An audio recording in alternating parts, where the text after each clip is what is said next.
లూకా సువార్త 24వ అధ్యాయము 13వ వచనం. వాళ్ళు మాట్లాడుకుంటూ వెళుతుండగా యేసుక్రీస్తు గారు వాళ్ళతో కూడా జాయిన్ అయ్యి వాళ్ళతో పాటు నడుస్తున్నారట. 16వ వచనం. అయితే వారు ఆయనను గుర్తుపట్టలేకుండా వారి కన్నులు మూయబడెను. ఆయన ఏమంటున్నారు? మీరు నడుచుచు ఒకనితో ఒకరు చెప్పుకొనుచున్న ఈ మాటలు ఏమిటి అని అడుగగా వారు దుఃఖముఖులై నిలిచిరి. బాబు, మీరు యేసుక్రీస్తు గారు వారి దగ్గరకు వచ్చారు. వచ్చి అడుగుతున్నారు, ఏమని? మీరు మాట్లాడుకుంటున్నారు కదా, ఏం మాట్లాడుకుంటున్నారు మీరు అని చెప్పి ఆయన వాళ్ళను అడిగేటప్పటికీ వాళ్ళు దుఃఖముఖులై ఏమీ మాట్లాడలేక నిలిచిపోయారట. అప్పుడు వారిలో క్లెయోపా అనువాడు, యెరూషలేములో నువ్వు ఉండి యెరూషలేము వాడవై ఉండి ఈ దినములలో అక్కడ జరిగిన సంగతులు నీ ఒక్కడివే ఎరుగవా? నువ్వు యెరూషలేము వాడవై ఉండి ఊళ్ళో ఏం జరిగిందో నీకు తెలియట్లేదా? ఊరందరికీ తెలుసు కదా, ఊరంతా చెప్పుకుంటారు కదా అని ఆయన అడిగాను. ఆయన అవి ఏమని వారిని అడిగినప్పుడు వారు నజరేయుడైన యేసును గూర్చిన సంగతులే ఆయన దేవుని ఎదుటను ప్రజలందరి ఎదుటను క్రియలోను వాక్యములోను శక్తిగల ప్రవక్త అయి ఉండెను. మన ప్రధాన యాజకులను అధికారులను ఆయనను ఎలాగూ మరణ శిక్షకు అప్పగించి సిలువ వేయించిరో నీకు తెలియదా? ఇశ్రాయేలీయులను విమోచింపబోవాడు ఈయనే అని మేము నిరీక్షించి ఉంటిమి. ఇదియుగాక ఈ సంగతులు జరిగి నేటికి 3 దినములాయను. అయితే విషయం ఏమిటంటే మాలో కొందరు స్త్రీలు తెల్లవారగానే సమాధి దగ్గరకు వెళ్ళి ఆయన దేహమును కానక వచ్చేశారు వెనక్కి. స్త్రీలు వెళ్ళేటప్పటికి లోపల శవం లేదట. ఈ వార్త ఒక్కసారిగా ఊరంతా గుప్పమన్నది. ఊరంతా తెలిసిపోయింది. చుట్టుపక్కల దేశాలు, చుట్టుపక్కల ప్రాంతాలన్నిటికీ పాకిపోయింది. నువ్వు యెరూషలేము వాడవై ఉండి నీకు ఈ సంగతి తెలిగిపోవటం ఏమిటి అని అడిగారట. అంటే మరణించిన యేసుక్రీస్తు గారు తిరిగి లేచారు అనే సంగతి ఆ ప్రాంతంలో విస్తారంగా వ్యాపించిపోయింది. అందరికీ తెలిసిపోయింది. అందరూ ఇదే విషయాన్ని చెప్పుకుంటున్నారట. ఓకే, ఇప్పుడు దేవుడైన యేసు తాను బ్రతికొండగా ఏం చెప్పారు? నేను మరణించి 3వ దినమున లేస్తాను అని. ఆయన లేచారా లేదా? ఏమిటి సాక్ష్యం అని మనం చూస్తున్నప్పుడు ఇదిగో సాక్ష్యం. ఆ ఊర్లోని ప్రజలు మాట్లాడుకుంటున్నారు. ప్రజలందరిలో ఈ విషయం ప్రచురమైపోయింది. అంటే మరణించిన క్రీస్తు లేచారా? లేవటం నిజమేనా? నిజం. ఏమిటి సాక్ష్యం? ఇదిగో ఆ ఊరే సాక్ష్యం, ఆ ఊరి ప్రజలే సాక్ష్యం, యెరూషలేము పరిసర ప్రాంతాలన్నిటిలో చెప్పుకుంటున్న మాటలే సాక్ష్యం. 20వ అధ్యాయం యోహాను సువార్త 20వ అధ్యాయానికి మనం వెడదాం. మరణించిన క్రీస్తు తిరిగి లేచాడా లేదా, ఏమిటి సాక్ష్యం అని మనం వెతుకుతున్నాం. 20వ అధ్యాయము 26వ వచనం. 8 దినములైన తరువాత క్రీస్తు మరణించి తిరిగి లేచిన 8వ దినములైన తర్వాత ఆయన శిష్యులు మరలా లోపల ఉన్నప్పుడు, అనగా ఇంట్లో ఉన్నప్పుడు తోమా వారితో కూడా ఉండెను. తోమా అనగా యేసుక్రీస్తు గారి శిష్యుల్లో ఒకడు. తోమా వారితో కూడా ఉన్నట్ట. తలుపులు మూయబడి ఉండగా యేసు వచ్చి వారి మధ్యను నిలిచి మీకు సమాధానము కలుగుగాక నేను. తరువాత తోమాను చూచి నీ వ్రేలు ఇటు చాచి నా చేతులు చూడుము, నీ చెయ్యి చాచి నా ప్రక్కలో ఉంచి అవిశ్వాసివి కాక విశ్వాసివై ఉండుమనెను. ఎప్పుడటండి? ఎప్పుడు కనిపించాట ఈయన? ఎప్పుడు కనిపించాట యేసుక్రీస్తు గారు? 8వ దినమున. 8 దినములైన తరువాత మన వాళ్ళను సమాధి చేసి వచ్చిన తర్వాత 8 రోజులకి ఎప్పుడన్నా ఇంటికి వచ్చారా అండి? వచ్చారా ఎవరింటికన్నా? చేయొద్దమ్మా. ఒకవేళ 8 రోజుల తర్వాత కనుక తిరిగి మీ ఇంటికి వస్తే మీరు ఇక్కడ ఉంటారా? ఉండరు. ఎక్కడుంటారు? ఆయన ఏ సమాధిలోంచి వచ్చాడు ఆ సమాధిలో కానీ లేకపోతే పక్క సమాధిలో కానీ మనం ఉంటాం. ఎందుకు? ఉండాగిపోద్దంతే. అటువంటి సంఘటన కానీ సందర్భం కానీ ఎక్కడ జరగలేదు. సో వీటన్నిటిని మనం పరిశీలిస్తున్నప్పుడు, బైబిల్ నుండి మనం అధ్యయనం చేస్తున్నప్పుడు, పరిశోధన చేస్తున్నప్పుడు మనకు ఒక విషయం అర్థమైంది. ఆయన చెప్పినది అక్షరాల నెరవేరినది. 21వ అధ్యాయము యోహాను సువార్త 21వ అధ్యాయము 14వ వచనం. 21వ అధ్యాయము 14వ వచనం. యేసు మృతులలో నుండి లేచిన తరువాత శిష్యులకు అప్పటికే ఆయన 3వసారి ప్రత్యక్షమయ్యాడు. ఎన్నవసారి అట? 3వసారి. ఎప్పుడు ఎప్పుడు ఎప్పుడు? మృతులలో నుండి తిరిగి లేచిన తరువాత. ఇప్పుడు సాక్షులు ఎవరు? ఆయన తిరిగి లేచారు అని చెప్పడానికి సాక్షులు ఎవరు? శిష్యులు, అపోస్తలులు సాక్షులు. దేవుని పిల్లలారా, యేసుక్రీస్తు గారు తాను మరణించక ముందు చెప్పారు, నేను మరణించి తిరిగి లేస్తాను. ఆయన చెప్పినట్టుగానే మరణించారు, తిరిగి లేచారు. బాగుందండి. మీ పుస్తకం అది, మీరు రాసుకున్నారు, మీరు ఎన్నైనా రాసుకుంటారు. ఏమండి, విడ్డూరం కాకపోతే, మీరు మరీ అతి కాకపోతే మరణించిన వాళ్ళు ఎక్కడన్నా బ్రతుకుతారండి? అసలు చచ్చింది ఏదైనా బ్రతుకుతుందండి? అసలు ఇటువంటి సంఘటన ఎప్పుడైనా జరిగిందండి? అసలు దీన్ని నమ్మవచ్చా అండి అని మనలో చాలామంది అనుకుంటూ ఉంటారు, ప్రపంచంలో భావిస్తూ ఉంటారు. ఇలా దేవుని పిల్లలారా, మనం ఇలా అనుమానపడతామని, మనం ఇలా ఆలోచిస్తామని ప్రకృతిలో ఎన్నిటినో దేవుడు సాక్ష్యాలుగా ఉంచాడు. మరణించిన తరువాత బ్రతికేవి, మరణించిన తరువాత బ్రతికేవి, మరణించిన తరువాత బ్రతికేవి. చూద్దాం. మనం ఒక ఎగ్జాంపుల్ చూద్దాం. యోహాను సువార్త 12వ అధ్యాయం. మరణించినది బ్రతుకుతుందా? యోహాను సువార్త 12వ అధ్యాయం 20వ వచనం. 12 యోహాను సువార్త 12వ అధ్యాయము 24వ వచనం. యేసుక్రీస్తు గారు మాట్లాడుతున్నారు. ఒక మాట చెప్పమంటారు మీకు? గోధుమ గింజ భూమిలో పడి చావకుండిన ఎడల అది ఒంటిగానే ఉండిపోతుంది, అది చచ్చిన ఎడల విస్తారముగా ఫలిస్తుంది అన్నారు. గోధుమ గింజ, వడ్ల గింజ, కొత్తిమీర గింజ, గోంగూర గింజ, ఏ గింజ అయినా సరే అది మట్టిలోకి వెళ్ళిపోతుంది. మట్టిలోనికి వెళ్ళినప్పటికీ దానిలో జీవం ఉంటుంది. అది మట్టిలోనికి వెళ్ళిపోయిన తర్వాత మట్టిలో జరిగిన రసాయనిక చర్యల వల్ల అది చచ్చిపోతుంది. గింజ చచ్చిపోతుంది, చచ్చిపోతుంది. మరి చచ్చిపోయింది మరలా మొక్కెలా వచ్చింది? అది చస్తే బ్రతుకుతుంది మరలా. మరణించినది మరలా బ్రతుకుతుంది. అది బ్రతికింది కాబట్టి విస్తారంగా ఫలాలునిచ్చింది మనకు. మనం ఒక వడ్ల గింజనే నాటుతాం, ఒక గింజను నాటుతాం. మనం ఆ నాటిన విత్తనము నుండి వచ్చిన ఆ వరి మొక్కకు ఎన్ని గింజలు ఉంటాయో, ఎన్ని వెన్నులు ఉంటాయో మనకు తెలుసు. అనగా విస్తారమైన ఫలము. కొరింథీయులకు రాసిన మొదటి పత్రిక 15వ అధ్యాయం. మరొక సందర్భాన్ని, మరొక ఉదాహరణను చూద్దాం మనం. కొరింథీయులకు రాసిన మొదటి పత్రిక 15వ అధ్యాయము 36వ వచనం. కొరింథీయులకు రాసిన మొదటి పత్రిక 15వ అధ్యాయము 35వ వచనం చూద్దాం. అయితే యేసుక్రీస్తు గారు బ్రతికి, ఆయన చనిపోయి బ్రతికారని మీరు చెబుతున్నారు కదా. ఇది వినడానికి చాలా ఆశ్చర్యంగా ఉంది. అసలు మృతులు అనగా చనిపోయిన వాళ్ళు ఎలా లేస్తారు అసలు? ఒకవేళ లేచారని అనుకుందాం. ఒక మనిషిని మట్టిలో పెట్టేశారు, అతడు చనిపోయాడు, మట్టిలో పెట్టేశారు, సమాధి చేసేశారు. ఆ శవం కుళ్ళిపోతుంది కదా, నామరూపాలు లేకుండా పోతుంది కదా. రక్తము, నీరు ఇవన్నీ మట్టిగా కలిసిపోతాయి కదా. శరీర భాగాలన్నీ మట్టిలోకి వెళ్ళిపోతాయి కదా. మరి ఒకవేళ బ్రతికితే ఆ మనిషి బ్రతకడానికి దేహం కావాలి కదా, శరీరం కావాలి కదా. శరీరం ఎక్కడి నుంచి వస్తుంది? మరి కుళ్ళిపోయిన దేహం మరలా ఎలా వస్తుంది, యథాస్థితికి ఎలా చేరుకుంటుంది అని ఒక ప్రశ్న వచ్చింది. ఎందుకు ఆ ప్రశ్న వచ్చింది? చనిపోయిన వారు బ్రతుకుతారు అని చెప్పడం మొదలుపెట్టారు అపోస్తలులు. అదేంటి, మరణించిన వాళ్ళు ఎలా బ్రతుకుతారు అని ప్రశ్న వచ్చింది. అదే ప్రశ్న పౌలు గారికి వచ్చింది. పౌలు గారు సమాధానాన్ని చెబుతున్నారు. ఏమంటున్నారు ఆయన? ఓ అవివేకి, మీకు అర్థం కావట్లేదురా అసలు విషయము.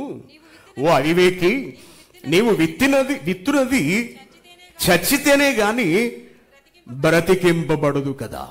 నీవు విత్తినది చచ్చితేనే గాని బ్రతికింపబడదు కదా. నీవు విత్తుదానిని చూడగా అది గోధుమ గింజ అయినను సరే, మరి ఏ గింజ అయినను సరే, వట్టి గింజనే విత్తుతున్నావు గాని పుట్టబోవు దాని శరీరమును నువ్వు విత్తుటలేదు కదా. అయితే దేవుడే తన చిత్తము చొప్పున నీవు విత్తిన దానికి శరీరమునిచ్చుచున్నాడు. నువ్వు వట్టి గింజను విత్తుతున్నావు, గింజ గింజగా రావట్లేదు బయటికి. గింజ మొలకగా మారుతోంది నెమ్మదిగా. మొలక కాస్త పెద్దదై మొక్కగా కనిపిస్తోంది. మొక్క కొంతకాలానికి ఒక చెట్టుగా మారుతోంది. చెట్టు మహావృక్షంగా మన కళ్ళ ముందుకు వస్తుంది. ఈ మహావృక్షం దేనిలో ఉన్నదో తెలుసా?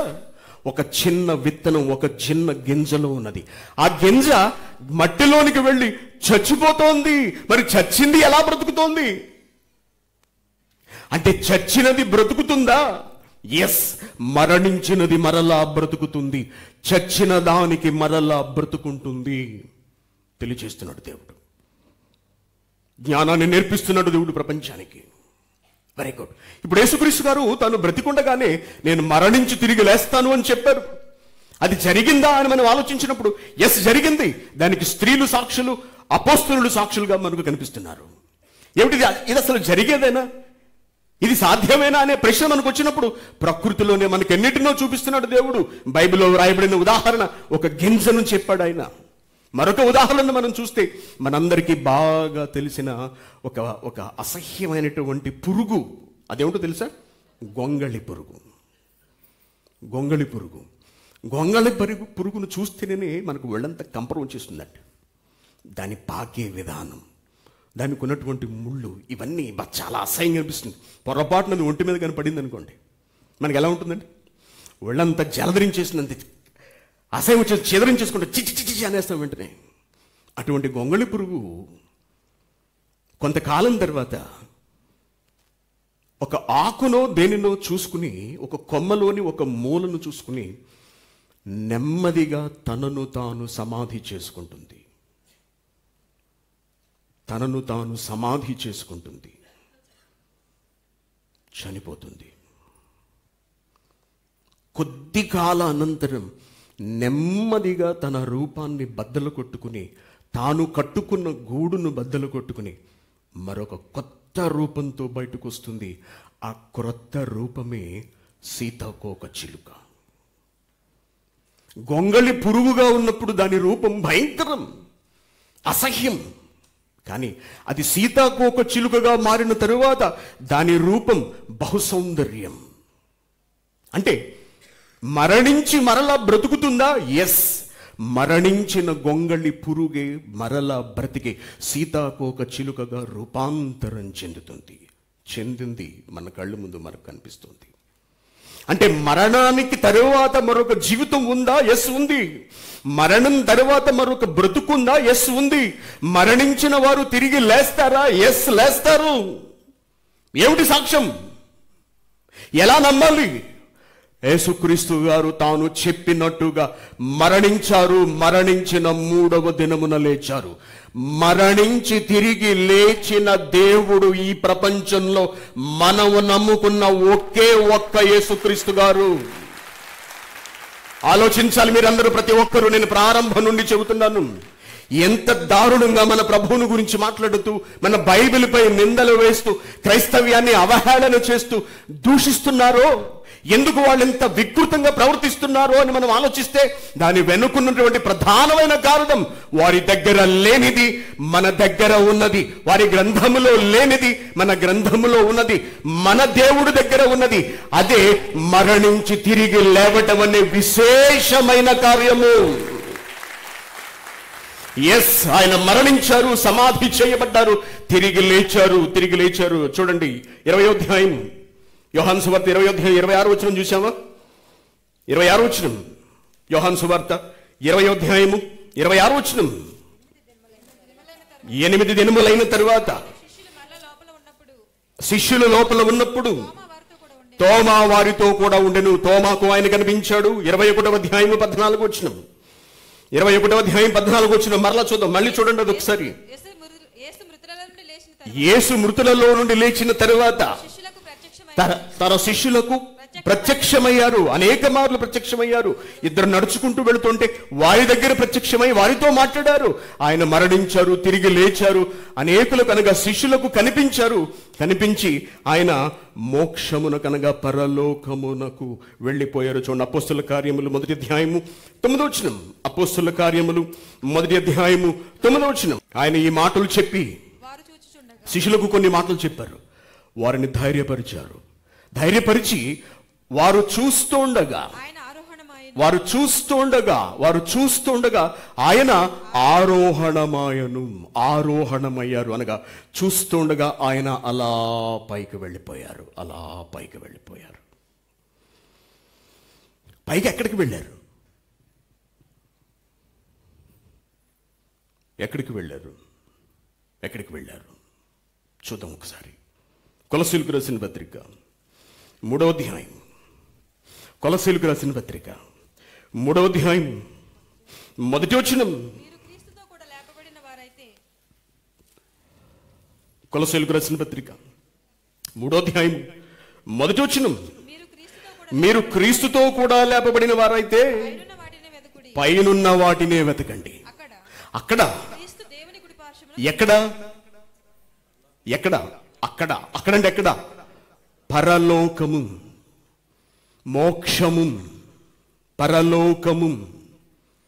మోక్షము అంటారు దాన్నే.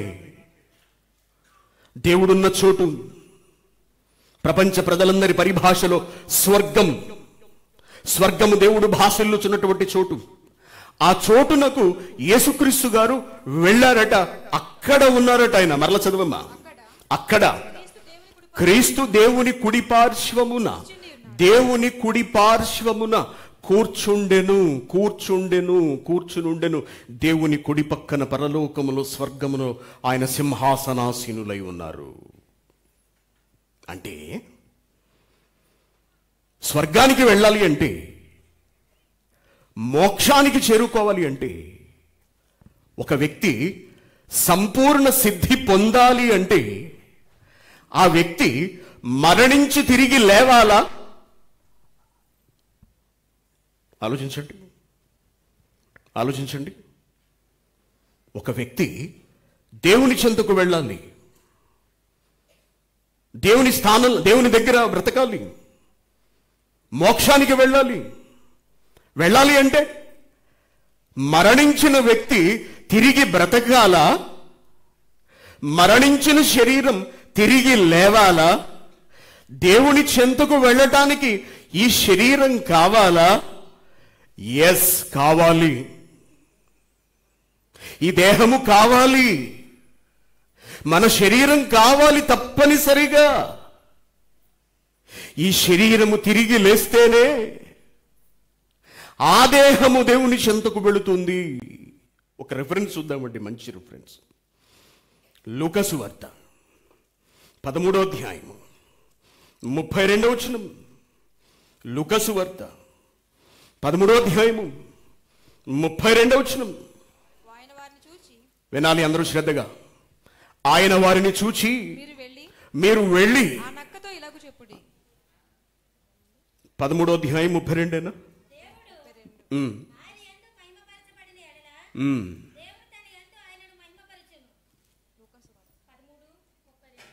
సంపూర్ణ సిద్ధి పొందిన అంటుంది చూడండి ఒక రిఫరెన్స్.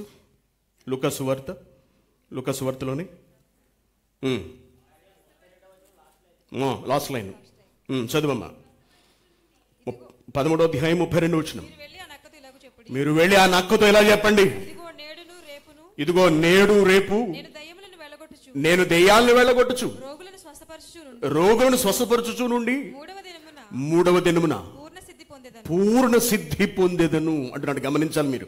పూర్ణ సిద్ధి పొందేదను. పూర్ణ సిద్ధి అంటే,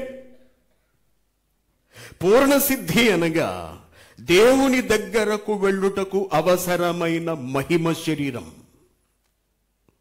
ఈ ప్రపంచంలో ఎవరైనా పూర్ణ సిద్ధి పొందాలి అంటే, చాలా మంది మేము సిద్ధులు అని చెప్పుకుంటూ ఉంటారు. సిద్ధులు పుట్టిన నేల ఇది, సిద్ధులు నడిచిన నేల ఇది. సిద్ధుడు అనేవాడు భూమి మీద ఉండగా అయినవాడు కాడు. భూమి మీద బ్రతికున్నవాడు సిద్ధుడు కాలేడు. దేవుని దగ్గరకు చేరిపోవడానికి అవసరమైన దేహమును సంపాదించుకున్నవాడే సిద్ధుడవుతాడు.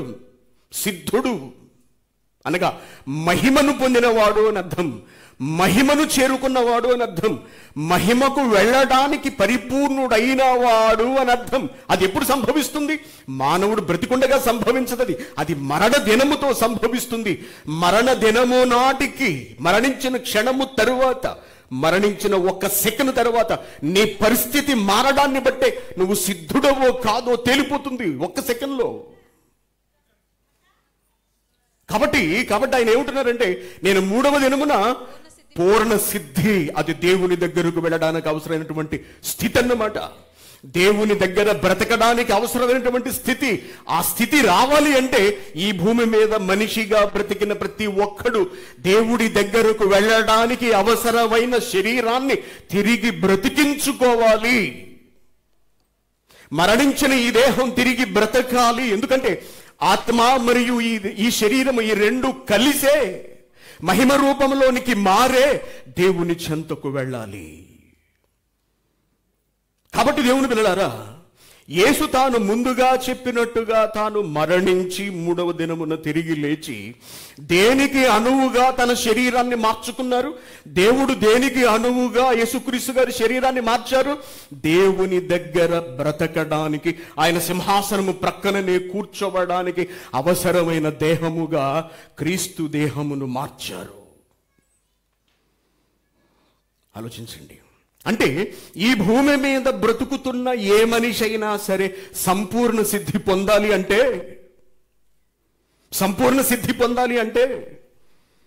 సంపూర్ణ సిద్ధి పొందిన వాని మాట వినాలి. ఎవరైతే మరణించి తిరిగి లేచారో, ఆ మరణించి తిరిగి లేచిన దేవుడు ఎవరో నువ్వు వెతికి, ఆ దేవుడు ఎక్కడుంటాడో కనుగొని, ఆ దేవుని చెంతకు నువ్వు వెళ్ళి ఆ దేవునిని విశ్వసించి, మహాప్రభో మీ ద్వారానే నేను సిద్ధి పొందాలి గనుక మీ ద్వారా నాకు మోక్షమును ప్రసాదించండి, మీ అధికారమునకు నేను శిరస్సు ఉంచుతున్నాను, మీరే దైవమని నేను అంగీకరిస్తున్నాను, ఇదిగో మీరు ఆజ్ఞాపించినట్టుగా నేను జ్ఞానస్నానముగా బాప్తిస్మమును పొందుచున్నాను, నా దేహమును మీతో చేర్చుకోండి, నా మరణానంతరము నాకు సంపూర్ణ సిద్ధిని ప్రసాదించండి అని ఎవడైతే ప్రభువును నమ్ముతాడో వాడికే సంపూర్ణ సిద్ధి లభిస్తుంది, అనగా స్వర్గం లభిస్తుంది. అర్థమవుతుంది కదా మీ అందరికీ? ఈ విషయాన్ని ఈ ప్రజలకు చెప్పడానికే యేసుక్రీస్తు గారు ఈ లోకానికి వచ్చారు. అందుకే ఆయన శరీరాన్ని ధరించుకున్నాడు, శరీరంతో బ్రతికాడు. ఎలా బ్రతికాడు? దేవునికి ఇష్టానుసారుడుగా బ్రతికాడు. తన శరీరాన్ని దేవుని కొరకు వినియోగించాడు, దేవుని కొరకు కష్టపెట్టాడు. ప్రపంచ ప్రజల పాపాలను పరిహరించడానికి వారి పాపాలన్నింటినీ తన నెత్తిన వేసుకున్నారు. వారి శిక్షలన్నింటినీ ఆయన భరించారు, మరణించారు, తన రక్తాన్నంతటిని చిందించారు, మరణించి 3వ దినమున లేచారు. లేవాల్సిన అవసరం ఏముంది? మరణించిన అలా ఉండిపోవచ్చు కదా? No no no no no no no no, కుదరదు. దేవుడి దగ్గరకు వెళ్ళాలని అనుకుంటే, పరమాత్మని చేరుకోవాలని ఒకవేళ నువ్వు ఆశిస్తే తప్పనిసరిగా నీ దేహాన్ని నువ్వు తిరిగి సంపాదించుకోవాలి. ఈ విషయం తెలియదు ఈ ప్రపంచానికి. ఈ జ్ఞానాన్ని నేర్పించే వాళ్ళు ఎవరు లేరు. అందుకే ఆయనే స్వయంగా వచ్చి, ఆయన బ్రతికి, ఆయన ప్రాణం పెట్టి, ఆయన తిరిగి లేచి ఈ ప్రపంచానికి చూపించి అందరూ చూస్తూ ఉండగా అలా మోక్షానికి వెళ్ళిపోయాడు. ఒక వ్యక్తి చూస్తున్నాడు నేరుగా. చూడండి ఒకసారి అపొస్తలుల కార్యములు 7వ అధ్యాయం. ముగిద్దాం, ఇక టైం అయింది మనకు. అపొస్తలుల కార్యములు 7వ అధ్యాయము, అపొస్తలుల కార్యములు 7వ అధ్యాయము 54వ వచనం. ఇదంతా ఎక్కడ జరుగుతుందండి? ఇదంతా ఒట్టి మోసం అండి. మీరేదో మీ దేవుని గొప్ప చేసుకోవడానికి ఆయన మరణించి తిరిగి లేచాడని మీరు చెప్పేసుకుంటున్నారు తప్పించి అంత ఏమీ లేదండి అని ఒకవేళ మీరు అనుకుంటారేమో. భూమి మీద బ్రతికున్న ఒక వ్యక్తి నేరుగా చూస్తున్నాడు నాటి కాలంలో. అతడి పేరే స్టెఫెన్. అతడు సాక్ష్యం ఇస్తున్నాడు యేసుక్రీస్తు గారు ఎక్కడున్నారు అన్నది. చూడండి ఏం రాయబడిందో అక్కడ. 54వ వచనం, అపొస్తలుల కార్యములు 7వ అధ్యాయము 54వ వచనం. వారి మాటలు విని కోపంతో మండిపడి అతనిని చూచి, ఎవరిని? స్టెఫెన్ను చూచి పండ్లు కొరికేస్తున్నాడు. ఎందుకంటే మంచి కఠినమైన కత్తిలాంటి మాటలతో, పదునైన మాటలతో అతడు వాక్యాన్ని చెప్పాడు అక్కడ. దాంతో వాళ్ళకి కోపం వచ్చేసినట. అతన్ని చూసి పళ్ళు పట్ట పట్ట పట్ట కొరికారట. అయితే అతడు పరిశుద్ధాత్మతో నిండుకొనిన వాడై ఆకాశం వైపు తేరి చూచి దేవుని మహిమను, ఆకాశం వైపు చూస్తున్నాడు. అలాగా దేవుని మహిమను, యేసు దేవుని కుడి పార్శ్వమందు నిలిచియుండుట చూచి. యేసుక్రీస్తు గారు ఎక్కడ కనబడుతున్నారు? దేవుని కుడి పార్శ్వమున కనబడుతున్నారు. స్టెఫెన్కి ఎలా తెలుసు? చూసిన వాడు బ్రతికుండగా మోక్షంలో ఉన్న క్రీస్తుని గమనించాడు, గుర్తుపట్టాడు. ప్రభు అడుగు అక్కడున్నాడు. ఎక్కడున్నాడు? దేవుని కుడి పార్శ్వమున ఉన్నాడు. ఎలా వెళ్ళాడు ఆయన అక్కడికి? ఎలా వెళ్ళాడు? ఏ శరీరంతో ఈ భూమి మీద బ్రతికాడో, ఏ శరీరాన్ని అయితే మనుషులు కొట్టి చంపారో, అదే శరీరంతో ఆయన తిరిగి లేచాడు. లేచి మహిమ శరీరాన్ని పొందుకుని, అనగా పరలోకంలో నివసించడానికి అవసరమైన దేహాన్ని పొందుకుని దేవుని చెంతకు వెళ్ళిపోయాడు. అక్కడ ఉన్న ప్రభువును గుర్తుపట్టాడు భూమి మీద ఉన్న స్టెఫెన్. ఆలోచించండి. అంటే ప్రపంచంలో ఏ మనిషి అయినా దేవుని చెంతకు చేరుకోవాలి అంటే ఆ వ్యక్తి తప్పనిసరిగా ఈ దేహముతోనే వెళ్ళాలి. అలా వెళ్ళాలి అంటే మరణించి తిరిగి లేచిన దేవుడైన యేసును నమ్మి తీరాలి. మరణించి తిరిగి లేచిన దేవుడైన యేసును నమ్మి తీరాలి. ఆయన మాటలు నమ్మి తీరాలి. ఆయన నామమందు బాప్తిస్మం తీసుకోవాలి.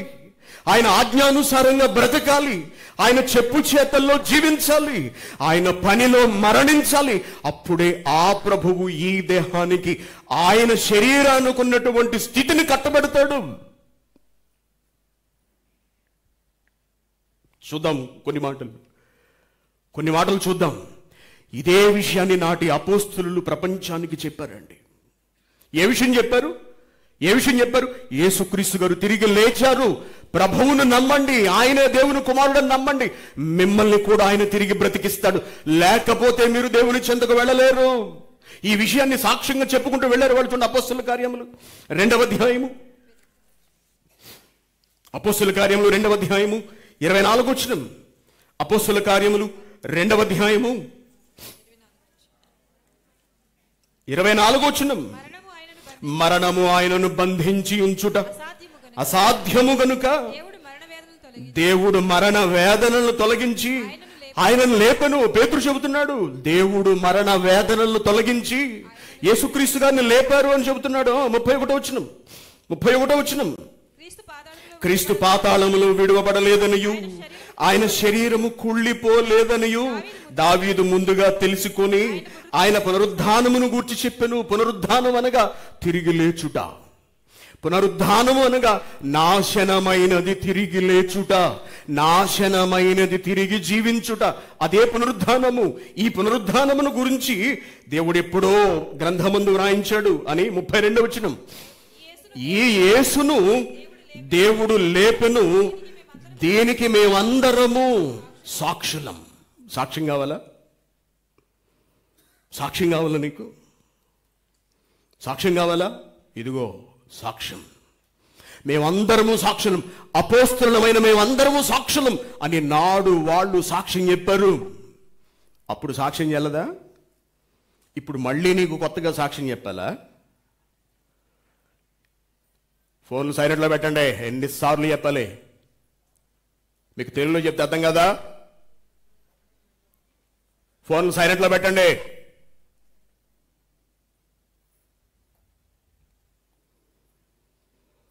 (1950) సుప్రీంకోర్టు ఒక తీర్పిచ్చింది.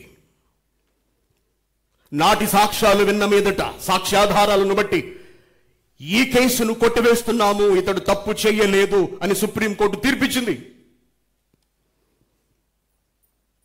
ఆ వ్యక్తి తప్పు చేయలేదని ఆనాడు ఉన్న వాళ్ళు సాక్ష్యం చెప్పారు. ఆ సాక్ష్యాలను బట్టి సుప్రీంకోర్టు అతని నిర్దోషి అని ప్రకటించింది. అప్పుడు చెప్పిన సాక్ష్యం ఎప్పటికీ ఉపయోగపడుతుందా, ఉపయోగపడదా? ఏ కాలానికైనా ఆ తీర్పు తీర్పే, ఆ సాక్ష్యము సాక్ష్యమే. సాక్ష్యము ఎంత కాలమైనా సరే నిలిచి ఉంటుంది, ఎన్నేళ్లైనా సరే నిలిచి ఉంటుంది. కొన్ని వందల సంవత్సరాల క్రితం ఇచ్చిన తీర్పులు, నాటి సాక్ష్యాధారాలను బట్టి ఇచ్చినటువంటి తీర్పులు సత్యములు ఏ దేశంలో అయినా సరే మీరు తీసుకోండి, ఏ న్యాయస్థానాన్నైనా సరే మీరు తీసుకోండి. మరలా మరొకరు వచ్చి సాక్ష్యం ఇవ్వాల్సిన అవసరం లేదు. తీర్పు వచ్చేసిన తర్వాత, ఒకసారి ఒక సాక్ష్యం ఇచ్చేసిన తర్వాత, ఆ సాక్ష్యం ఖాయం అయిపోయిన తర్వాత, యేసుక్రీస్తు గారు తిరిగి లేచారు అని ఆయనతో పాటు తిరిగిన 12 మంది అపోస్తలులు సాక్ష్యం ఇచ్చారు. ఎస్, ఆయన తిరిగి లేచారు, మేము చూశాము, ఆయన మాతో ఎంతో కాలం ఉన్నారు, ఆయన తిరిగి లేచిన తర్వాత మాతో కొంతకాలం కలిసి ఆయన జీవించారు, 40 దినాలు ఆయన ఉన్నారు ఈ భూమి మీద, ఆయన లేచారు, మేము సాక్షులము, కళ్ళతో చూసిన మేము సాక్షులమని వాళ్ళు చెబుతున్నారు. అవే మాటలు ఈ బైబిల్ గ్రంథం ముందు రాయబడి ఉన్నవి. ఈ సాక్ష్యం సరిపోతుంది ఈ కాలానికి, మనం ప్రభువుని నమ్మడానికి. ఎందుకంటే నాటి కాలంలో వాళ్ళు చూశారు, ఆయనతో కలిసి తిరిగిన వాళ్ళు, ఆయనతో కూర్చుని తిన్నవాళ్ళు, ఆయనతో పాటు ప్రయాణాలు చేసిన వాళ్ళు ఇచ్చిన సాక్ష్యం ఇదంతా. ఆయన చేతిలో వేలు పెట్టి చూసిన వాడు ఇచ్చినటువంటి సాక్ష్యం ఇది. ఆ సాక్ష్యపు గ్రంథమే ఈ బైబిల్ గ్రంథం. ఆయన లేచాడు అని దేవుడిచ్చిన తీర్పే ఈ బైబిల్ గ్రంథం. ఇంతకు మించిన సాక్ష్యం నీకు ఇంకేం కావాలి? నాటి సమాజం ధృవీకరించింది, నాటి సమాజం అంతా చెప్పుకున్నది, కథలుగా చెప్పుకుంది. యేసుక్రీస్తు గారు తిరిగి లేచాడట, యేసుక్రీస్తు గారు తిరిగి లేచాడట. ఆడవాళ్ళు వెళితే అక్కడ లేదట. తర్వాత శిష్యులు పరిగెత్తుకుంటూ వెళ్ళి చూస్తే యేసుక్రీస్తు గారి శవం లేదట, తిరిగి లేచాడట. వాళ్ళ శిష్యులకు కనిపిస్తున్నాడట, ఆయన మాట్లాడుతున్నాడట. కథలుగా చెప్పుకున్నారు విషయం అంతా. ఎందుకు? ఆయన తిరిగి లేచాడు కాబట్టి దేవుని పిల్లలారా, ఆయన మరణించారు, మరణించిన 3వ దినమున తిరిగి లేచారు. దానినే అపోస్తలులు సాక్ష్యముగా చెప్పారు. 4వ అధ్యాయము 33 మొదటి వచనం చూసాం. 33వ వచనంలో ఏముంది? అపోస్తల కార్యములు 4వ అధ్యాయము మొదటి వచనం చూద్దాం ఒకసారి. అపోస్తల కార్యములు 4వ అధ్యాయము మొదటి వచనం. వారు ప్రజలతో మాట్లాడుచుండగా యాజకులు, దేవాలయపు అధిపతియు, సద్దూకైలు వారు ప్రజలకు బోధించుటయు యేసును బట్టి మృతులలో నుండి పునరుద్ధానము కలుగునని. ఈ పాయింట్ చాలా జాగ్రత్తగా గమనించాలి అందరూ. పునరుద్ధానం అనగా మరణించినది తిరిగి బ్రతుకుట. పునరుద్ధానము అనగా మరణించిన వాడు తిరిగి బ్రతుకుట, మరణించిన శరీరము తిరిగి బ్రతుకుట. అపోస్తలులు ఏం చెబుతున్నారు, ఏం ప్రకటిస్తున్నారు అక్కడ? యేసును బట్టి మృతులలో నుండి పునరుద్ధానము కలుగుతుంది.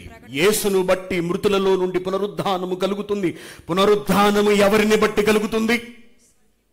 మరణించిన మనిషి తిరిగి లేవాలి అంటే ఎవరి వలన మాత్రమే సాధ్యమవుతుంది? మరణించి తిరిగి లేచిన వాని వలన మాత్రమే సాధ్యమవుతుంది. అలా మరణించి తిరిగి లేచిన దేవుడే మన దేవుడు, మనం నమ్ముకుంటున్న దేవుడు. మరలా చదవము, ఎంత మంచి మాట, ఎంత మంచి మాట. యేసును బట్టి, మరి ఎవరిని బట్టి కాదు, యేసును బట్టి, యేసును బట్టి మాత్రమే మృతులలో నుండి పునరుద్ధానము, మృతుల పునరుద్ధానము అంటున్నాడు, మృతుల పునరుద్ధానము. అలాగే 33వ వచనం ఏముంది?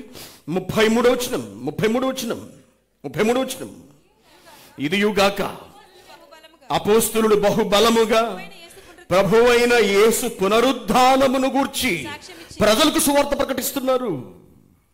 ప్రభువైన యేసు పునరుద్ధానమును గూర్చి ప్రజలకు సువార్త ప్రకటిస్తున్నారు. యేసుక్రీస్తు గారు తిరిగి లేచారు, నమ్మండి, మేము చెబుతున్నాం, ఆయన యందు విశ్వాసం ఉంచండి. ఆయన దేవుడు, ఆయన దేవుని కుమారుడు, ఆయన తిరిగి లేచాడు, మరణించి తిరిగి లేచాడు. ఎలా లేచాడు? దేవుడు కాబట్టి లేచాడు. దేవుడు ఆయనను లేపాడు. నమ్మండి, నమ్మితే మీరు లేస్తారు, నమ్మితే మీ శరీరాలు కూడా బ్రతికింపబడతాయి. ఎందుకు బ్రతకాలి? ఎందుకు బ్రతకాలంటే వెంటనే పిచ్చోడా, దేవుడి దగ్గరికి వెళ్ళవా? నీకు స్వర్గం వద్దా? నీకు మోక్షం వద్దా? నువ్వు మట్టిలోనే ఉండిపోదాం అనుకుంటున్నావా? లేకపోతే నువ్వు నరకాగ్నికి వెళ్ళిపోదాం అనుకుంటున్నావా? No no no no no. నువ్వు తప్పనిసరిగా మరలా బ్రతికితేనే నీకు దేవుని దగ్గర స్థానం. కాబట్టి ప్రభువు నమ్ము, ఆయన లేచాడు, నిన్ను కూడా లేపుతాడు. ప్రభువుని నమ్మండి, మా మాట వినండి, ప్రభువుని నమ్మండి. యేసు ప్రభువును నమ్ముకోండి అని నాటి అపోస్తలులు గొంతు చించుకుని సమాజానికి ప్రకటించారండి. గొంతు చించుకుని ఈ మాటను సమాజమునకు, ప్రపంచమునకు చెప్పడం కొరకు ఎన్ని శ్రమలు అనుభవించారు. నమ్మలేకపోతోంది నాటి సమాజం కూడా. ఎలా నమ్మమంటామంటుంది?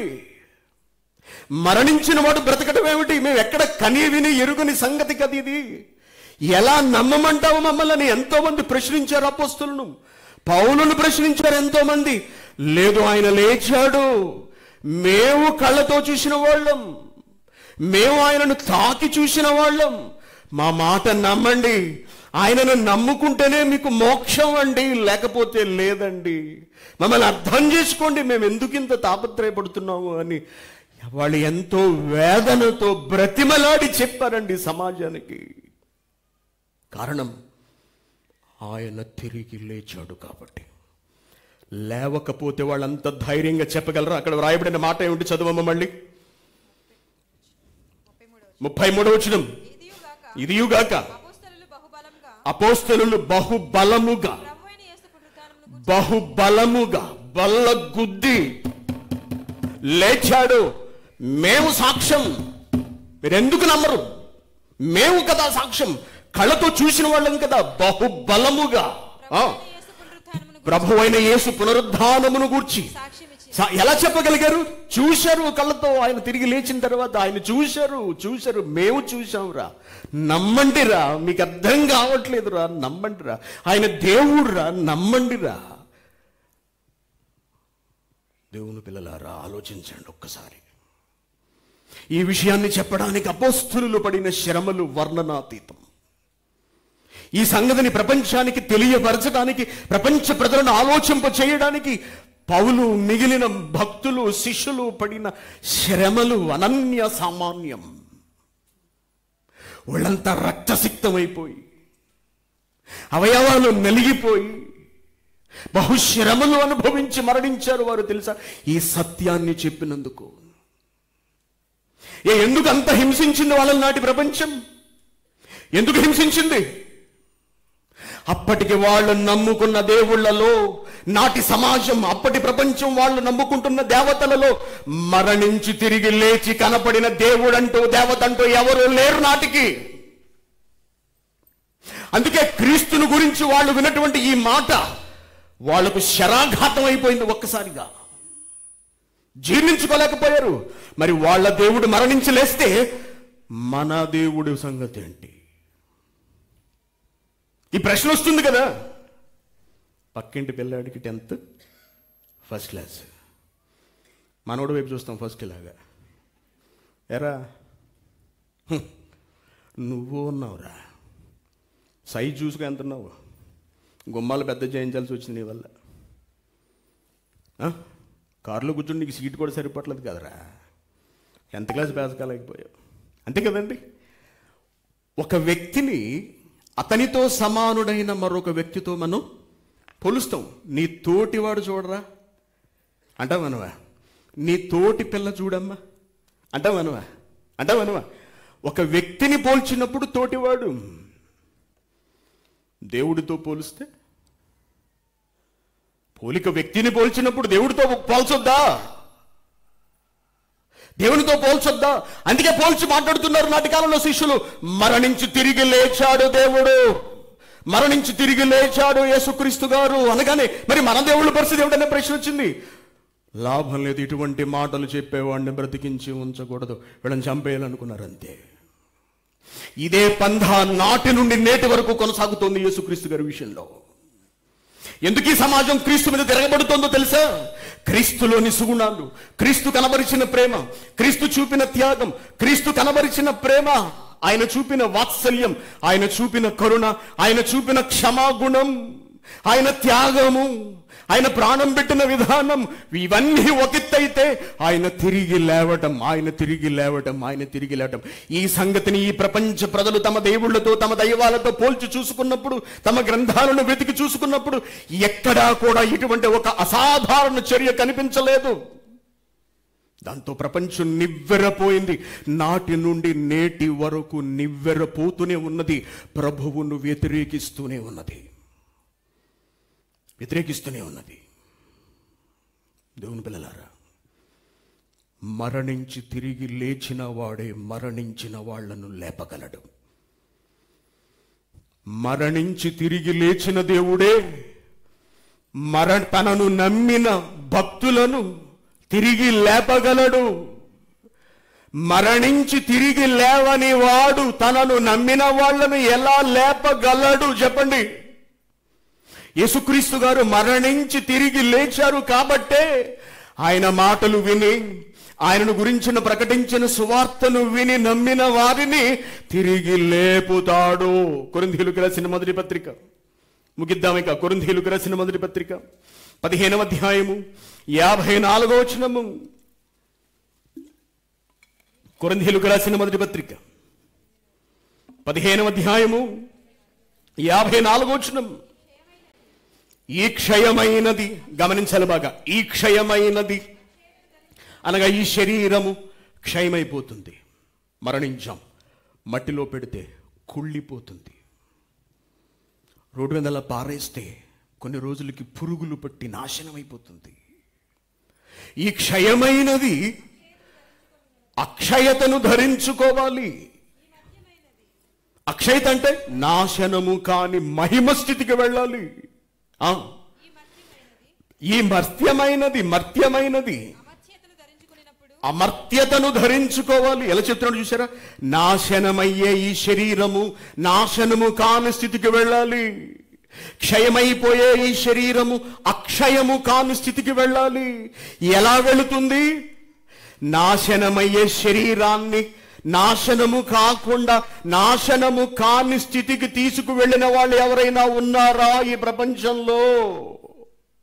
క్షయమైన ఈ శరీరమును మరణం తరువాత క్షయతలోనికి వెళ్లకుండా అక్షయముగా తిరిగి లేపుకున్న వాళ్ళు ఎవరైనా ఉన్నారా ఈ ప్రపంచంలో? ఉన్నారు. వాళ్ళే ఈ క్షయమైన శరీరాన్ని అనగా మరణం తర్వాత కుళ్ళిపోయిన శరీరాన్ని తిరిగి జీవింపచేయగలరు. ఎవరు చేయగలరు? మరణించి బ్రతికిన వారే. తన శరీరాన్ని అక్షయమైనదిగా లేపుకున్న వారే మనందరి శరీరాలను తిరిగి లేపగలరు. ఆయనే ప్రభువైన యేసుక్రీస్తు. దెస్సలోనికలకు రాసిన పత్రిక వెళదాం. దెస్సలోనికలకు రాసిన పత్రిక మొదటి పత్రిక 4వ అధ్యాయము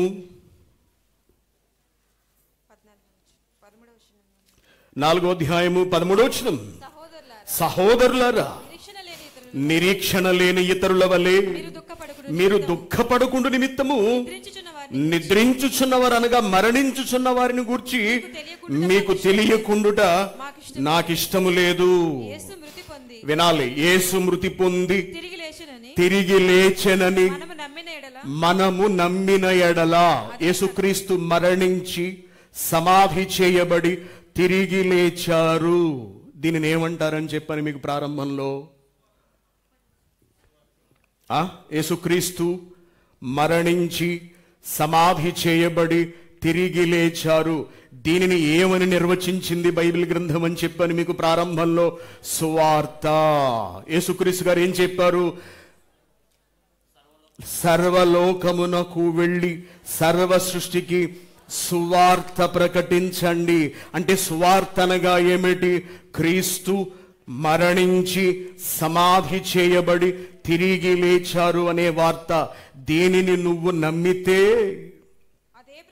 అదే ప్రకారము యేసునందు నిద్రించిన వారు అనగా ఎవరైతే ప్రభువును నమ్మి మరణించారో వారిని దేవుడు ఆయనతో కూడా వెంట పెట్టుకొస్తాడు. అంటే మరణించిన నువ్వు బ్రతుకుతావన్నమాట. తర్వాత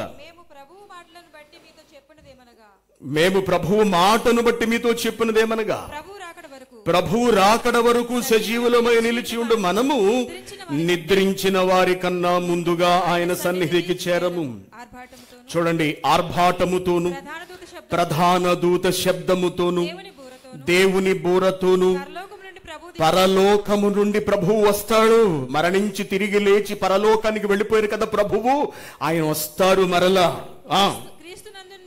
క్రీస్తునందుండి మృతులైన వారు మొదట లేస్తారు. ఆ మీదట సజీవులమై నిలిచియుండు మనము వారితో కూడా ఏకముగా ప్రభువును ఎదుర్కొనుటకు ఆకాశ మండలమునకు మేఘముల మీద కొనిపోబడుదము. కాగా మనము సదాకాలము ప్రభువుతో కూడా ఉంటాము. సదాకాలము ప్రభువుతో కూడా ఉంటాము. ప్రభు ఎక్కడున్నారు? ప్రభు ఇప్పుడు ఎక్కడున్నారు? స్వర్గం, దేవుని కుడి పార్శ్వమున మోక్షములో ఉన్నారు. సంపూర్ణ సిద్ధి పొందారు. చేరవలసిన చోటికి చేరిపోయారు. నువ్వు కూడా ప్రభువును నమ్మితే, ఆయన మృతుల్లో నుండి తిరిగి లేచాడని నువ్వు విశ్వసించి ఆయనను నమ్ముకుని ఆయన నామమందు బాప్తిస్మం తీసుకుని ఆయన ఆజ్ఞానుసారముగా కనుక నువ్వు బ్రతికితే, ఆయన వచ్చినప్పుడు ఆయన వలె నీ శరీరము కూడా ఆయనచే లేపబడుతుంది. నీ శరీరము లేపబడుతుంది అనగా నువ్వు తిరిగి బ్రతుకుతావు. వద్దా? గుండెలో నొప్పి వస్తుంది బాగా. నన్ను అర్జెంటుగా హాస్పిటల్ తీసుకెళ్ళిపోండి, అర్జెంటుగా హాస్పిటల్ తీసుకెళ్ళి ప్లీజ్ ప్లీజ్. ఎందుకు ఇంక చచ్చిపోవా అని అడుగుతాం. ఎంతకాలం బ్రతుకుతావు? ఇంక సరిపోద్దులే, ఇప్పటికే 90 ఏళ్ళు వచ్చాయి, ఇంక మళ్ళీ హాస్పిటల్ ఎందుకులే అంటాం. ఇంక చచ్చిపోవా? బ్రతకాలని ఆశ, బ్రతకాలి, ఇంకా బ్రతకాలి. ఎవరికి? మాకు లేదన్న చేతులెత్తండి. ఉంటారు ఒకరిద్దరు, ఎందుకంటే జీవితం మీద విరక్తి వచ్చి చచ్చిపోయిన ఒకరు ఉంటారు కదండి. ఎత్తండి ప్లీజ్. బ్రతకాల? ఎంతకాలం బ్రతుకుండాలి? ఎంతకాలం బ్రతుకుండాలి? ఎంతకాలం బ్రతుకుండాలి? ఎప్పటికీ బ్రతుకుండాలి. ఎప్పటికీ బ్రతికుండాలి. ఎప్పటికీ జీవించి ఉండాలనుకుంటున్నావా?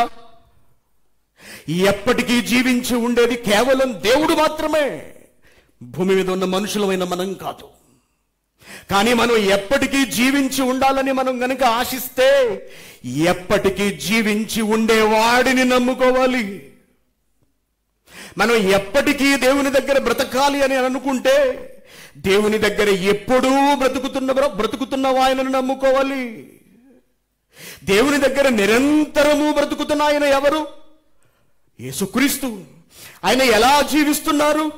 ఈ భూమి మీద మనిషిగా పుట్టి బ్రతికి మరణించి తిరిగి లేచుట ద్వారా ఆయన తండ్రి చెంతకు వెళ్ళిపోయి, మోక్షమునకు వెళ్ళిపోయి శాశ్వతముగా ఆయన చెంత నివసించుచున్నారు. మనము కూడా దేవుని చెంత శాశ్వతంగా నివసించాలి అంటే, ఈ ప్రపంచ ప్రజలలో, ఆయన నేల మీద, ఈ భూమిపై ఆ దేశమని ఈ దేశమని కాకుండా, ఆ మతము ఈ మతం అని కాకుండా, ఆ మార్గము ఈ ధర్మము ఆ ధర్మము అని కాకుండా, ప్రపంచంలో పుట్టిన ఏ మనిషి అయినా సరే దేవుని దగ్గర శాశ్వతంగా జీవించాలి అంటే, అటువంటి వ్యక్తి నమ్మవలసిన దేవుడు ఈ ప్రపంచంలో ఒకే ఒక్క దేవుడు, ఆయనే యేసుక్రీస్తు గారు. ఎందుకో తెలుసా? ఆయనే మరణించి తిరిగి లేచిన వాడు. అందుకే ఏం చెబుతున్నాడు? ఆయనను నమ్మండి, ఆయనను విశ్వసించండి.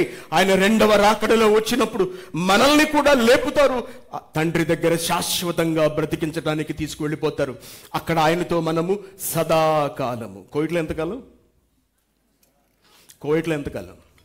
అమెరికాలో ఎంతకాలం? కోవిడ్లో అక్కమ్మ ఉన్నంతసేపే. అక్కమ్మ కోసారనుకోండి, పట్టుకోకముందే మనం తప్పేళ్ళన్నీ సర్దుకుని వెళ్ళిపోవటం బెటర్. లేకపోతే పట్టుకున్నారు అనుకోండి, పోలీస్ స్టేషన్లో వేసేస్తారు. అక్కడి నుంచి నానా తెప్పలు. ఎంతకాలం ఉన్నారు కువైట్లో? ఎంతకాలం ఉన్నటువంటి? మీ నాన్నగారు పోయారా? ఎంతకాలం బ్రతికారు? ప్రశ్నలు చూశారు. ఎంతకాలం అంటే మనిషి బ్రతికి ఎంతకాలం? ఎక్కడున్నాం? నాన్నగారు ఎంతకాలం బ్రతికారు? 70 ఏళ్ళండి. నాన్నగారు ఎంతకాలం బ్రతికారు? 80 ఏళ్ళండి. దేవుడి దగ్గర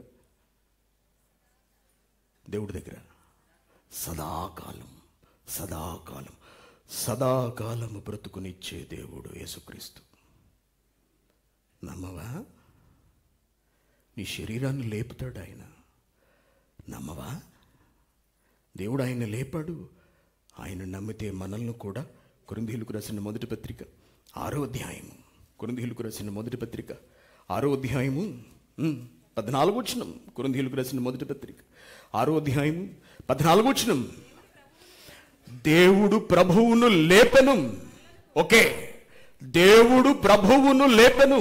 నువ్వు ఆయన యందు విశ్వాసం ఉంచుతావా? దేవుడు ఆయనను లేపెనని నీ హృదయముందు నువ్వు నమ్ముతావా? నిన్ను కూడా లేపుతాడు, నిన్ను కూడా లేపుతాడు. అనగా మనల్ని కూడా బ్రతికిస్తాడు. ఎందుకు బ్రతికిస్తాడు? దేవుని చెంతకు తీసుకువెళ్ళిపోవడానికి బ్రతికిస్తాడు. ఇప్పుడు చెప్పండి దేవుని పిల్లలారా, ప్రపంచంలో యేసుక్రీస్తు గారిని ఎవరు నమ్మాలి?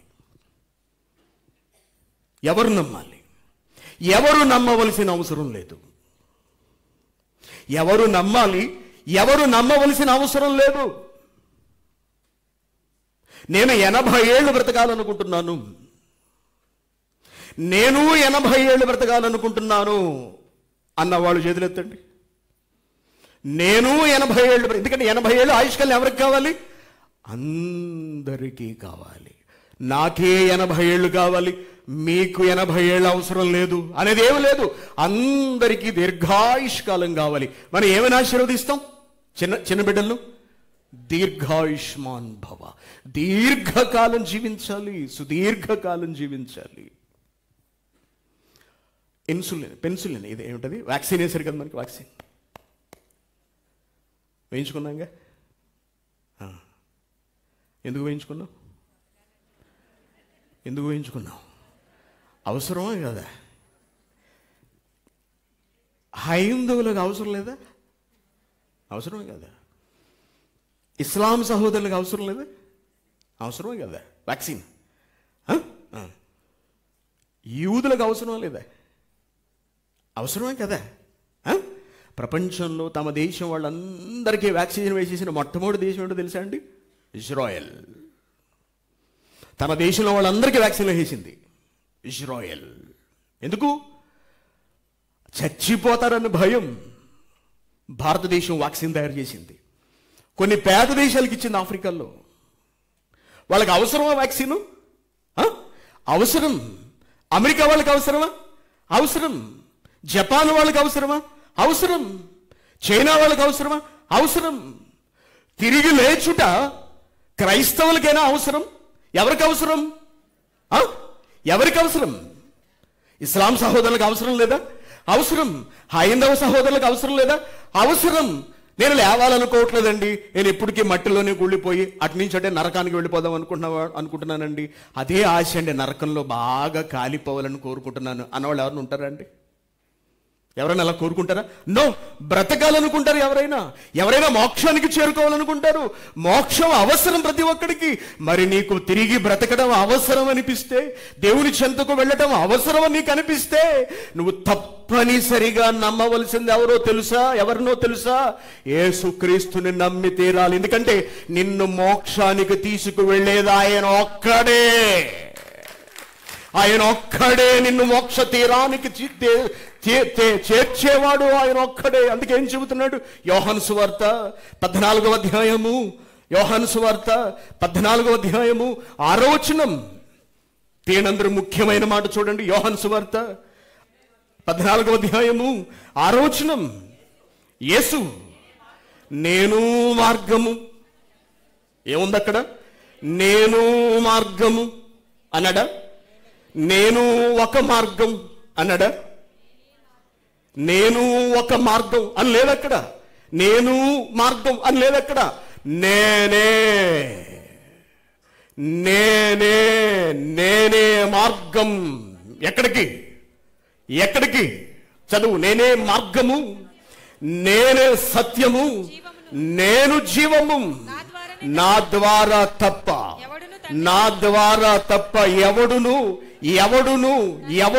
ఎవడు అంటే ప్రపంచంలో కోట్ల మంది ఉన్నారు.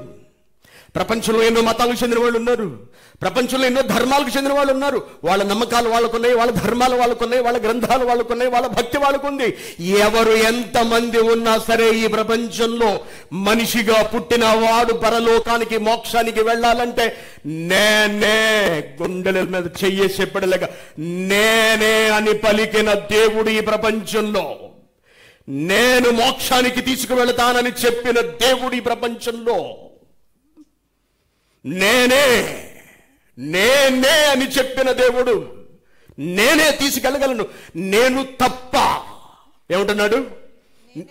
నేనే మార్గము, నేనే సత్యము, నేనే జీవము, నా ద్వారా తప్ప అని మీసం మీద చెయ్యి వేసి తిప్పి చెప్పిన దేవుడు ఎవరండి ఈ ప్రపంచంలో? చెప్పమనండి, చూపించమనండి. ఎందుకు చెబుతున్నారు క్రైస్తవులు వాక్యాన్ని? ఎందుకు ఈ సభలు, ఎందుకు ఈ సెమినార్లు, ఎందుకు రోడ్ల మీదకి వెళుతున్నారు? ఎందుకు వాళ్ళ చేత మాటలు పడుతున్నారు? ఎందుకు ఇన్ని దెబ్బలు తింటున్నారు? మన చర్చలు తగలబెట్టేశారు. ఎక్కడో మరొక చోట ఎక్కడో ఏదో ఘోరం జరిగింది. క్రైస్తవులను హింసిస్తున్నారు, చంపుతున్నారు. అయినప్పటికీ క్రైస్తవులు సువార్తను ప్రకటించుట ఆపట్లేదు. ఎందుకో తెలుసా? ప్రేమ, ప్రపంచ ప్రజలపై ప్రేమ. ప్రపంచ ప్రజలను రక్షించాలి. వాళ్ళు హైందవ సహోదరులైన, వాళ్ళు ఇస్లాం సహోదరులైన వాళ్ళకి నిజం చెప్పాలి. అమ్మా, మీరు ప్రభువును నమ్ముకోండి. ఎందుకు నమ్ముకోవాలి? ఎందుకంటే ఆయన మరణించి తిరిగి లేచిన దేవుడు. ఆయన మరణించి తిరిగి లేచిన దేవుడు. మరణించి తిరిగి లేచిన వాడే నిన్ను తిరిగి లేపుతాడు. ఒక వ్యాక్సిన్ ప్రపంచమంతటికి అవసరం. ఒక విమానం ప్రపంచమంతటికి అవసరం. నువ్వు ప్రయాణించాలంటే నువ్వు విమానం ఎక్కాలి. నువ్వు ప్రయాణించాలి అంటే నువ్వు వాడెక్కాలి. నువ్వు ప్రయాణించాలి అంటే నువ్వు బస్సు ఎక్కాలి. నువ్వు బ్రతకాలి అంటే నువ్వు మందులు వేసుకుని తీరాలి. నాకు షుగర్ ఉంది, నేను ఇన్సులిన్ చేసుకుంటాను, నేను టాబ్లెట్స్ వేసుకుంటాను. నేను చేసుకున్న ఈ ఇన్సులిన్ ప్రపంచంలో షుగర్ వ్యాధి కలిగిన ప్రతి ఒక్కడికి అవసరం. జ్వరం వచ్చింది, పారాసిటమాల్ వేసుకుంటాం. ప్రపంచంలో జ్వరం వచ్చిన ప్రతి ఒక్కడికి పారాసిటమాల్ అవసరం. కారణం ఏంటో తెలుసా? ఆ మాత్రం మాత్రమే తగ్గిస్తుంది జ్వరాన్ని. ఇన్సులిన్ టాబ్లెట్, ఇన్సులిన్ ఇంజెక్షన్, లేకపోతే షుగర్ టాబ్లెట్ షుగర్ తగ్గిస్తుంది. ప్రపంచంలో ఆ మతం ఈ మతం, ఆ కొలుపువాడు ఈ కొలుపువాడు, ఆ దేవుడు నమ్ముకున్నవాడు ఈ దేవుడు నమ్ముకున్నవాడు అంటూ ఏది లేదు. ఎవడైనా ఏ మతానికి, ఏ కులానికి, ఏ దేవుడు నమ్ముకున్నవాడైనా సరే నీకొచ్చిన రోగాన్ని బట్టి నువ్వు చికిత్స తీసుకోవాల్సిందే. నువ్వు ఆ ఔషధాన్ని వేసుకుని తీరవలసిందే. ప్రపంచ ప్రజలకు మోక్షం అందించాలి అంటే ఉన్న ఏకైక మార్గం, ఏ మతం వాడైనా సరే, ఏ దేవుడు నమ్ముకున్న వాడైనా సరే, ఏ దైవాన్ని నమ్మిన వాడైనా సరే, ఇది సత్యం, ఇది నిజం. నీ శరీరాన్ని తిరిగి బ్రతికించే దేవుడు యేసుక్రీస్తు మాత్రమే. కాబట్టి వ్రాయబడిన గ్రంథాన్ని బట్టి చెబుతున్నాం. మరణించి తిరిగి లేచిన తర్వాత క్రీస్తు అనేకులకు కనిపించాడు. వాళ్ళిచ్చిన సాక్ష్యమును బట్టి మాట్లాడుతున్నాం. ప్రపంచంలో తిరిగి లేచిన దేవుడు యేసుక్రీస్తు గారు మాత్రమే. కాబట్టి ప్రపంచంలో ఏ మనిషి అయినా క్రీస్తును నమ్మి తీరవలసిందే. నీకు మోక్షం కావాలా? నీకు స్వర్గం కావాలా? నువ్వు దేవుడి దగ్గరికి వెళ్ళాలనుకుంటున్నావా? ఇది క్రైస్తవుడు చెప్పే మాట, ఇది బైబిల్ చెబుతున్నటువంటి మాట. మీరు నమ్మొచ్చు, నమ్మకపోవచ్చు, కానీ ఇది సత్యం, నమ్మి తీరవలసిన సత్యం. ఇప్పుడు చెప్పండి మీరు సమాధానం. మా దేవుళ్ళను మీరు నమ్మవలసిన అవసరం లేదని మేము చెప్తాం. అంటే మా దేవుళ్ళు మా దగ్గరే ఉంటారు. మీ దేవుణ్ణి మేము నమ్మవలసిన అవసరం లేదని మీరు చెప్పగలరా అని మనం ప్రశ్నించారు. మాకెంతో మంది దేవుళ్ళు ఉన్నారు, దేవతలు ఉన్నారు, వాళ్ళని మీరు నమ్మాల్సిన అవసరం లేదు అని వాళ్ళు మనతో చెబుతున్నారు. మీరు మా దేవుళ్ళు నమ్మకండి, మీరు మీ దేవుడిని నమ్ముకోండి, మేము మా దేవుడిని నమ్ముకుంటాం. మీరొచ్చి మీ దేవుడిని నమ్మమని మా నెత్తిన పడతారేమిటండి? ఇది ఎక్కడ తలపోటండి మీతో అంటున్నారు. ఇప్పుడు అదే భారతదేశంలో గొడవ. ఏదో దేశంలో కొత్త చట్టం తీసుకొచ్చారు క్రైస్తవుల మీద. స్వస్థత సభలు చేయకూడదు, ఏదో ఒక చట్టం వచ్చింది. ఎందుకట? ఎవరిని అలా ఉండనివ్వాలి అంటే ఎవరు ఎక్కడున్నారో అక్కడే ఉంచాలి. అంటే క్రైస్తవులుగా బ్రతకండి, హైందవ సహోదరులు హైందవులుగా బ్రతుకుతారు, ఇస్లాం వాళ్ళను ఇస్లాం వాళ్ళుగా బ్రతకనివ్వండి. ఈ స్వస్థత సభలు పెట్టి యేసు మిమ్మల్ని కాపాడుతాడని చాలా మందిని మార్చేసుకుంటున్నారు. అలా వద్దు, మీరు మీ దేవుడు నమ్ముకోండి. దేవుని వెళ్ళారా? ప్రపంచ ప్రజలందరూ నమ్ముకోవలసిన ఏకైక దేవుడు యేసుక్రీస్తు. అందరూ నమ్మాలి. ఎందుకు నమ్ముకోవాలి తెలుసా? ఎందుకు నమ్ముకోవాలి? నువ్వు తిరిగి బ్రతికి దేవుడి చెంతకు వెళ్ళాలి అంటే, నీకు సంపూర్ణ సిద్ధి కావాలి అంటే, నీకు మోక్షం లభించాలి అంటే, నువ్వు స్వర్గం వెళ్ళాలి అంటే నీ శరీరం బ్రతకాలి నాన్న. నీ శరీరం బ్రతకాలి, నీ దేహం తిరిగి లేవాలి. లేవకపోతే వెళ్ళవు. అలా లేవాలి అంటే లేపే దేవుడే నీకు కావాలి. అలా నీ శరీరాన్ని తిరిగి లేపే దేవుడు యేసుక్రీస్తు. కాబట్టి దేవుడైన యేసును అందరూ నమ్మాలా వద్దా? ఇప్పుడు చెప్పండి, ఏమంటారు? హైందవ సహోదర సహోదరీమణులు ఎవరైనా ఉంటే అడుగుతున్నాను, యేసును నమ్ముకోవడంలో ఉన్న సమస్య ఏమిటి? నీకు ఏం కానిది చెప్పాడు? నీకు ఏం అపకారం చేశాడు చెప్పండి. క్రీస్తు మాటలలో మీకు బాధ కలిగించేది ఏముంది? మంచి చెబుతున్నాడు. నమ్మండి, మీకు భవిష్యత్తు ఇస్తాను అంటున్నాడు. నేను తప్పు చేయమని చెప్పలేదే, మంచిగా బ్రతకమన్నాడు. ఆయన చెప్పిన మాటల్లో దీనిని బట్టి మేము దేవుణ్ణి నమ్ముకోవట్లేదు అనడానికి ఒక్క మాట చెప్పండి. యేసుక్రీస్తు గారు చేసిన బోధలలో ఇదిగో ఆయన చెప్పిన ఈ మాటను బట్టే మేము ఆయన నమ్ముకోవట్లేదు అని ఒక్క మాట చెప్పండి. ఒక్క మాట చెప్పలేరండి ప్రపంచంలో ఎవరు కూడా. ఎందుకో తెలుసా? ఎవరిని బాధ పెట్టే మాట ఆయన ఎప్పుడు మాట్లాడలేదు. ఎందుకు మాట్లాడలేదు తెలుసా? ఆయన దేవుడు కాబట్టి. ఎప్పుడు మాట్లాడలేదు. అందరినీ ప్రేమతో ఆహ్వానించాడు. ఆయన ఏమడిగాడండి? నా యందు విశ్వాసం ఉంచండి, సరిపోతుంది, మిగిలింది నేను చూసుకుంటాను. ఇంత భరోసా ఇచ్చిన దేవుడు ఎవరండి ఈ ప్రపంచంలో? ఇంత భరోసా, ఇంత నమ్మకాన్ని కలిగించిన దేవుడు ఎవరండి? మరణించి తిరిగి లేచి చూపించిన దేవుడు ఎవరండి ప్రపంచంలో? ఎవరున్నారు చెప్పండి. ప్రశ్నిస్తున్నాం, చెప్పండి. మీ కొరకు నా ప్రాణం పెడుతున్నాను అని చెప్పిన దేవుడు ఎవరండి ప్రపంచంలో? చెప్పండి. కోపం తరగట్లేదు. ఎవరిలో నమ్ముకున్న వాళ్ళ మీద కోపం లేదు. ఆలోచించండి. ప్రపంచంలో ప్రతి మనిషి విశ్వసించవలసిన దేవుడు యేసుక్రీస్తు. ప్రపంచంలో ప్రతి మనిషి విశ్వసించవలసిన ఏకైక గ్రంథము బైబిల్. గర్వపడండి బైబిల్ కలిగి ఉన్నందుకు. గర్వపడండి బైబిల్ కలిగి ఉన్నందుకు. గర్వపడండి. క్రైస్తవుడైనందుకు గర్వపడండి. ప్రభువును నమ్ముకున్నందుకు గర్వపడండి. ఏమిటే కులం తక్కువ దేవుని నమ్ముకున్నావు నువ్వు? ఆ మాలమాదిగోళ్ళ దేవుడు నమ్ముకున్నావు అంటే సిగ్గులేదా అని అనుకోండి. మేసం తిప్పండి. ఇలా మేసం తిప్పి, రే మా దేవుడు మరణించి బ్రతికి లేచిన వాడు రా, ఇదిగో మేసం తిప్పి బైబిల్ బట్టి చెప్తున్నాను రా, ఇదిగో మేసం తిప్పి చెబుతున్నాను, మరణించి లేచిన దేవుడు మా దేవుడని సగర్వంగా చెప్పండి. క్రైస్తవులారా, రోషం కలిగి ఉండండి. మనం నమ్ముకున్న దేవుడు మరణించి తిరిగి లేచిన వాడు మన కొరకు.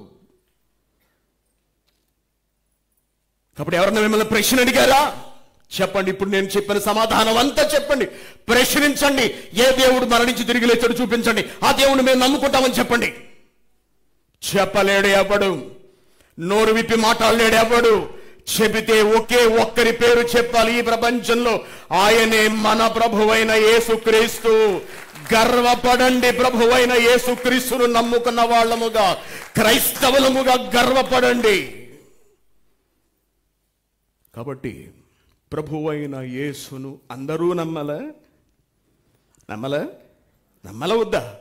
హైందవ సహోదరులు, ఇస్లాం సహోదరులు, యూదులు, జొరాస్ట్రియన్, బౌద్ధ, నాస్తికులు, హేతువాదులు, ప్రపంచంలో ఎవరైనా సంపూర్ణ సిద్ధి పొందాలి అంటే నమ్మవలసిన ఏకైక దేవుడనే యేసుక్రీస్తు గారు అని మీకు సగర్వంగా బైబిల్ బట్టి తెలియజేస్తూ ఇక్కడితో నా మాటలు ముగిస్తున్నాను.